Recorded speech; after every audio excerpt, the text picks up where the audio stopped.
From Utah Public Radio, this is UnDisciplined. I'm Matthew LaPlante.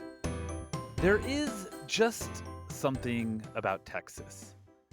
More perhaps than any other state in our nation, the Lonestar State has a strong sense of its own identity, which is rooted in the ideas of rugged individualism, self-reliance, individual liberty, and distrust of government. As one of the nation's top farming states, these ideas are really built into the culture of agriculture, too.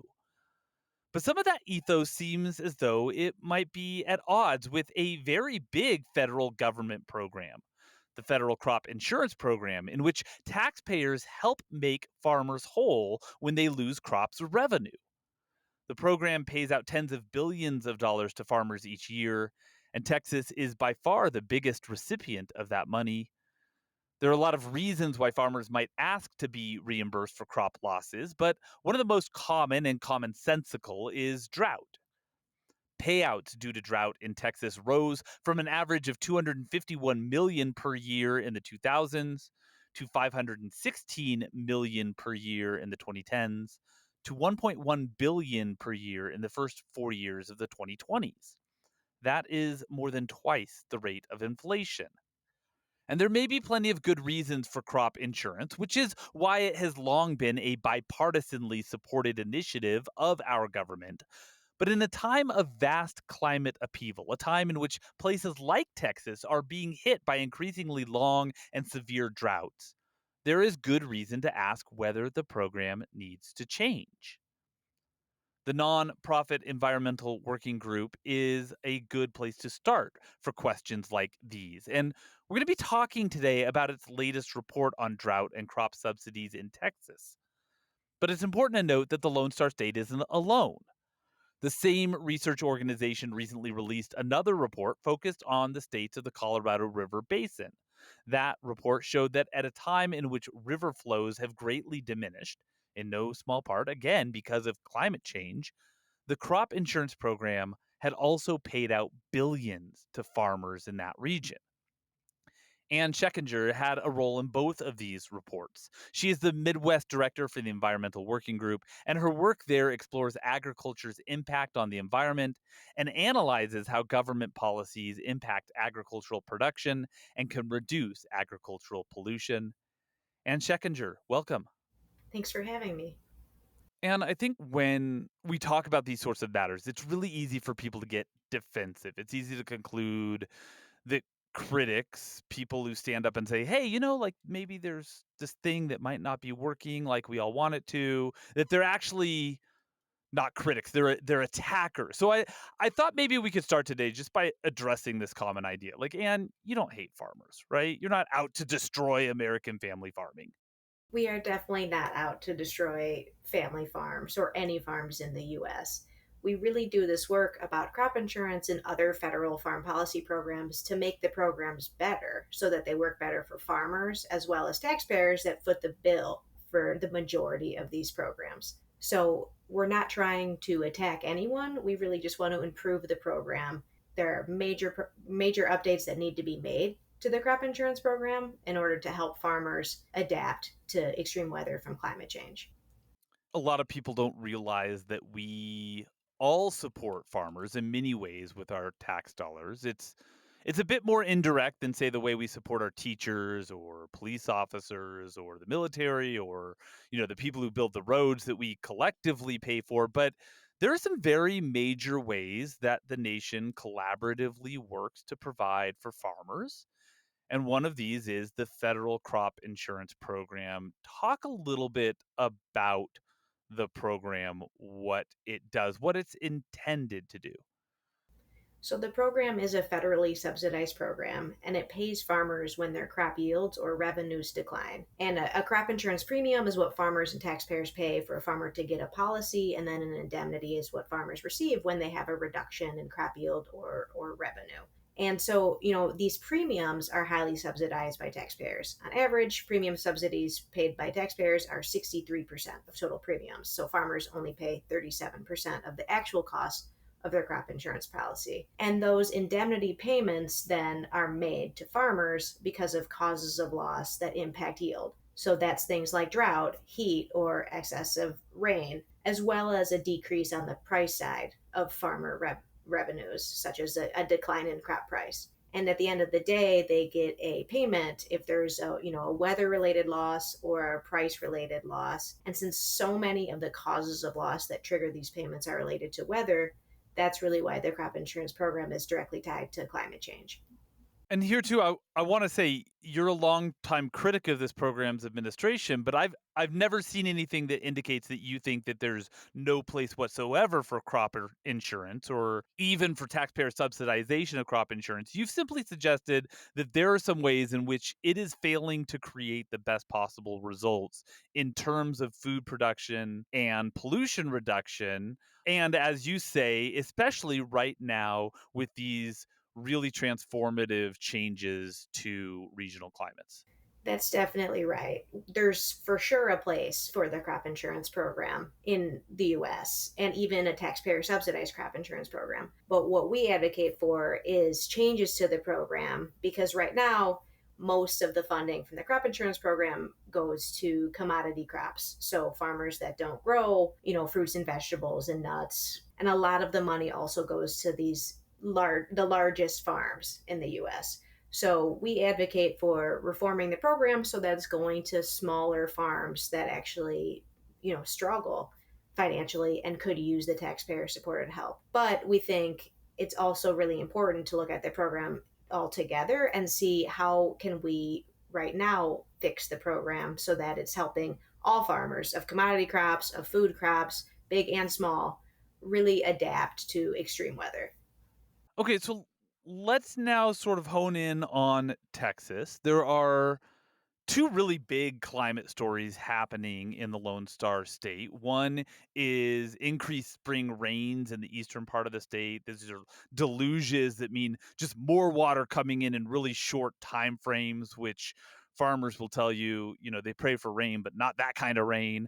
And then the other one is, and this is the one that your recent report is really focused on, is these longer and more intense droughts, which are often centered in the western part of that state. That's where a lot of wheat is grown, onions, cotton.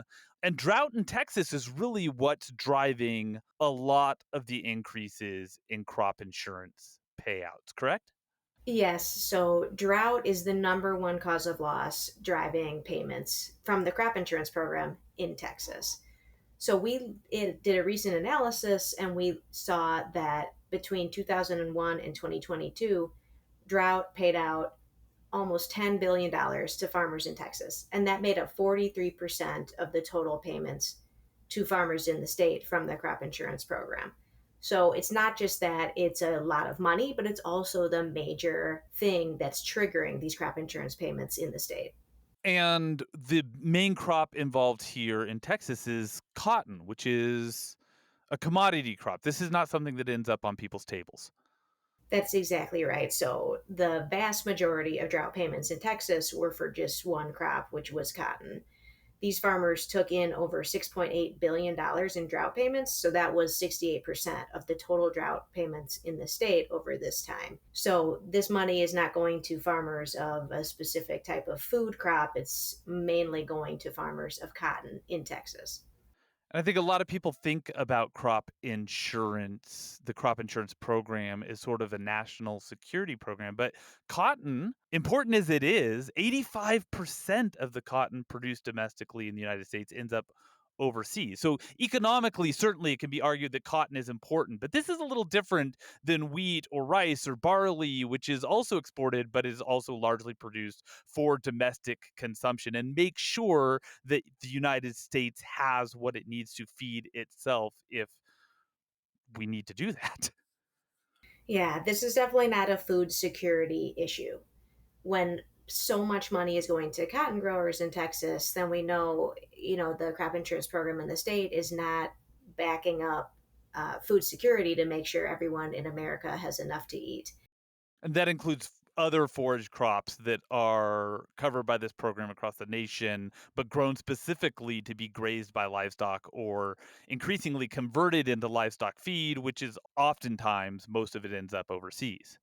Yeah, there is a lot of crop insurance money that goes to farmers of corn, which we know goes to feeding cows, which a lot of the meat also goes overseas. And then there's also crop insurance money that goes to forage crops and grazing pasture land as well. And so that also would be used to raise these cows, in which the beef goes overseas at quite high levels. And the crop insurance program is supposed to encourage adaptation to long term changes in temperature and rainfall. That's actually built into the current statutes. But there are some people who've noted that it might not really be doing that. It might actually be insulating the farmers from market signals, which leads to growing crops on what might have been good lands at one time in history, but are increasingly marginal lands now. Definitely. The crop insurance program really encourages farmers to grow on marginal land that is more vulnerable to extreme weather from climate change. It just feels like the economist Adam Smith is like rolling over in his grave right now. Yeah, I mean, this is a really heavily taxpayer subsidized program. And what's, I think, surprises a lot of people is that this really does impact and help farmers determine where they grow crops and what crops they grow. So, this is not, our agriculture industry is not this industry where farmers just decide what they want to grow and base it off of market signals. A lot of it really is what are these government programs like crop insurance incentivizing farmers to grow.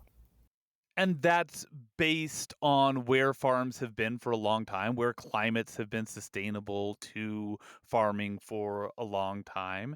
And that is under some degree, a lot of degree of upheaval right now. Definitely, there's a lot of change that we all know is happening because of extreme weather due to climate change, and that's going to impact greatly over the next few decades what farmers can grow and where they can grow these things. And this is particularly important in the Southwest and in Texas, where conditions are just getting very dry and essentially really hard to farm what farmers have grown for the past many, many decades. And that's interesting the way you put that because you say what they have grown for many, many decades. That doesn't necessarily mean that we need to say, well, you can't farm here at all anymore. It might just impact the decisions that we make about what we're growing, how we're irrigating. It might just mean that legacy farming has to change a little bit more. Yes? That's a really important point. We're not saying that no one should be farming in Texas, in Colorado, in Utah, because that's not realistic. We still need those areas to farm so we have enough food, so we have enough commodity crops. But really, what we need to be looking at is what can farmers feasibly produce in these dry areas in the next 10, 20, 30 years. So it's also not that we can't grow any cotton in Texas, but are there other conservation practices that we could be putting on these farm fields to still be able to produce cotton or another crop in this area given much more dry conditions in the future? This is a good segue to the Colorado River Basin. There's been a very big federal effort to get farmers in these states to install irrigation equipment that helps conserve water. That seems at first blush to be very much in line with this notion that part of the federal government's job is to help steer this industry into sustainability. But you've noted that this doesn't actually result in any overall savings to water, which sounds counterintuitive at first until you realize something really important about the way water law and water allocation works in this region. Talk about that. So, the USDA has a conservation program called the Environmental Quality Incentives Program that pays farmers to install more efficient irrigation systems. And that seems like a really great idea in the Colorado River Basin and the Southwest states because obviously there's not a lot of water there. The water is running out. And so, reducing how much irrigation water is used would be really great. But a lot of the states in the Colorado River region have these water laws called use it or lose it water policies. And essentially, farmers that have really old and established water rights have to use their entire water allocation each year, or at least farmers believe they have to use this whole water allocation each year in order to maintain those water rights. So if we spend millions of dollars, which the USDA has spent hundreds of millions of dollars on irrigation equipment to improve efficiency in this region, it might not actually reduce water because farmers still have to use their whole water allocation every year in order to maintain those water rights.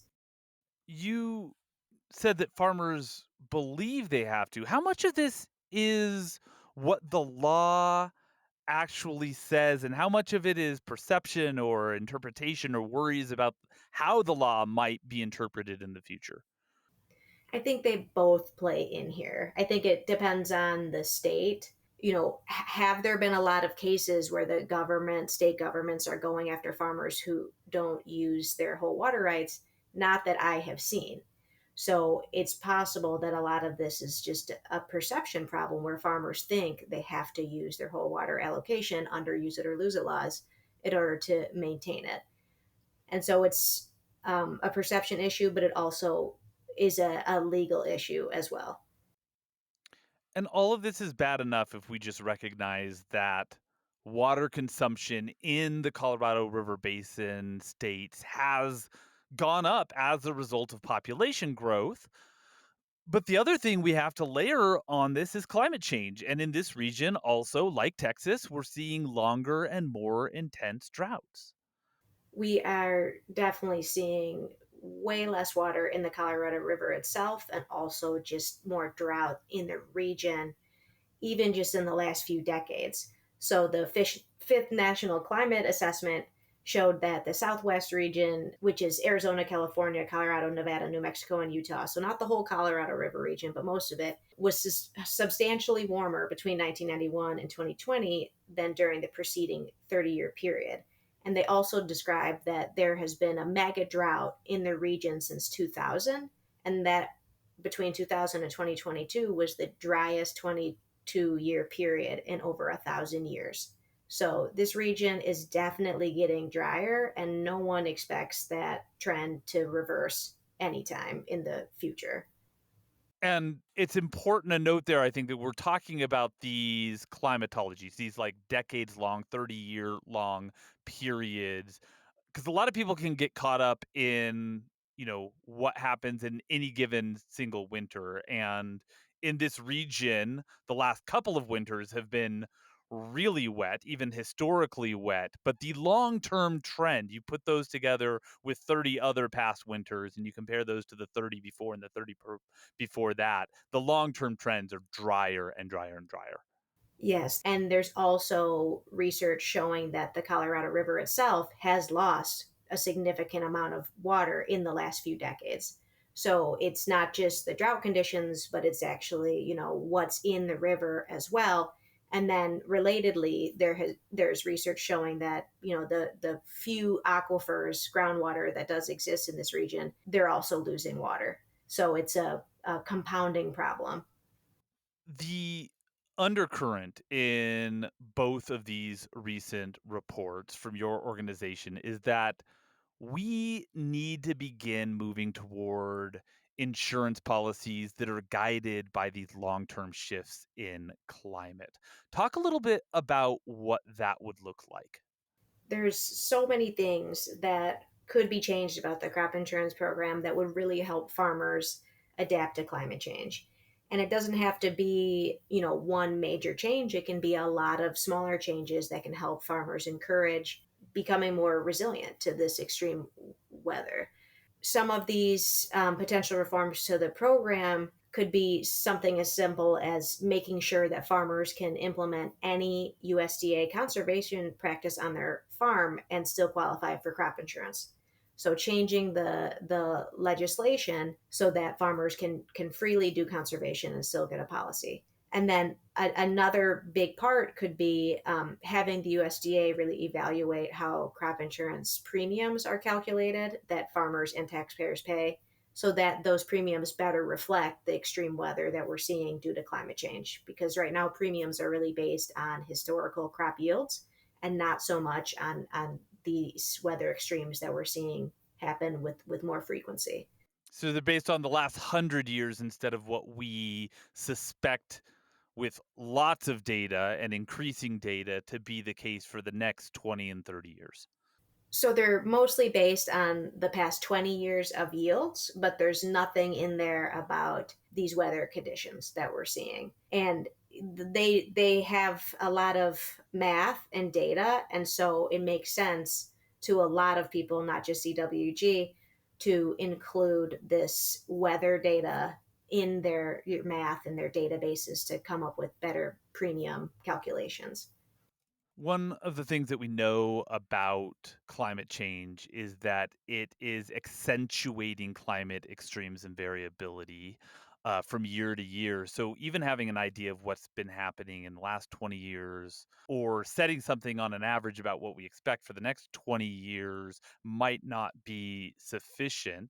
And we may be still a little ways off from being able to do this, but could we also guide, for instance, the year to year prices for crop insurance on atmospheric and oceanic signals that can tell us a lot about coming interannual variability? Do you think that's part of the picture as well, where we'll be making year to year decisions on what policies can be issued based on the signals in our atmosphere and oceans? I think that's definitely something that can be included in this. And it also brings up another really important reform, which would be changing the policy structure through the program so that it's not just focused on one year. It wouldn't just be what do I have to do to reduce my risk and grow my crop this year, but what do I have to do in 5 years or in 10 years? And then having those longer term policies that would also make it even better to include the NOAA and other weather data into the crop insurance premium rating process. One of the complicating factors in having these discussions is that when Americans close their eyes and they picture a farmer, the framing that many of us, probably most of us, have in their head is sort of this idealistic, Paul Harvey and God created a farmer kind of ideal. But there's this other wrinkle in this that you and your group have pointed out in the past, which is that a third of crop insurance subsidies aren't going to mom and pop farmers. They're flowing to insurance corporations and their agents. They're going to very rich landowners. They're even going to people who don't even live on the farms where they're claiming their losses. People who live on golf courses and in beach houses and in penthouse city apartments. Those are often the recipients of these payments. You know, when you read children's books about farms, you see a farmer that has maybe a few acres of corn and then also some fruits or vegetables and a few cows, a few pigs. But that's not who benefits from these programs. They really go to the largest and wealthiest farms, not small farms, and mostly to commodity crop growers. So the people who produce corn and soybeans and cotton in many places. So it's a really important thing to note about these programs that they mostly are not benefiting the farmers that need the help the most.